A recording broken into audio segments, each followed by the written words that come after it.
পালাবদলের পরেই সীমান্তে ভয় আউট, ভরসা ইন। তৃণমূল জামানায় সীমান্তবর্তী এলাকা ছিল অনুপ্রবেশকারীদের মুক্তাঞ্চল। বিএসএফকে জমি দেয়নি মমতা সরকার। কাঁটাতারের বেড়া না দিতে পারায় ঢুকে পড়তো অনুপ্রবেশকারীদের ভোট ব্যাংক হিসেবে ব্যবহার করত তৃণমূল। অভিযোগ বিজেপির। এপারে এসে লুটতরাজ চালাতো বাংলাদেশি দুষ্কৃতীরা। প্রাণ বাঁচাতে রাত পাহারা দিতে হতো গ্রামবাসীদের। পালাবদলের পরেই বদলে গেছে মালদার আলমপুর সীমান্তের ছবি। বিএসএফকে জমি হস্তান্তর করায় শুরু হয়েছে কাঁটাতার দেওয়ার কাজ। বন্ধ হয়েছে অনুপ্রবেশ, নিশ্চিন্তে সীমান্তবর্তী এলাকার বাসিন্দারাও।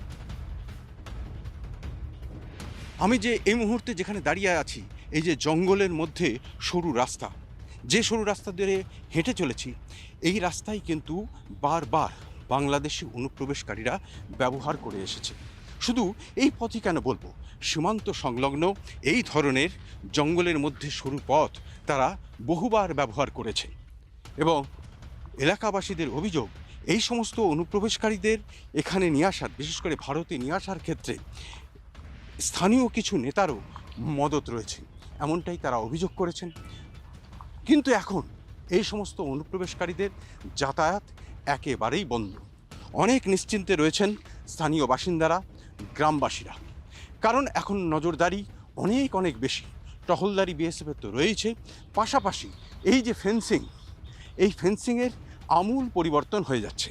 এখানে এর আগে যেখানে ফেন্সিং ছিল না, জমি অধিগ্রহণ নিয়ে সমস্যা চলছিল, রাজ্য সরকার জমি দিচ্ছিল না, সেখানে কিন্তু এখন জমি অধিগ্রহণ হয়ে গেছে। এখন স্তম্ভ বসে যাচ্ছে, কাঁটাতার লাগানো প্রায় শুরু হয়ে গেছে। একই সাথে বসছে সিসি ক্যামেরা। এবং শুধু তাই নয়, এই যে কাঁটাতারগুলো রয়েছে এগুলো অনেক পুরনো, মরচে ধরে গেছে, কিন্তু সেই মরচে ধরা কাঁটাতারও কিন্তু পরিবর্তন করা হচ্ছে, পরিবর্তন করা হবে স্তম্ভগুলোকেও। শুধু তাই নয়, সিসি ক্যামেরা দিয়ে এই সীমান্ত মুড়ে ফেলা হবে, একেবারেই স্মার্ট বর্ডার তৈরি করে দেওয়া হবে। উন্নত প্রযুক্তির মাধ্যমে কড়া নজরদারি চালানো হবে।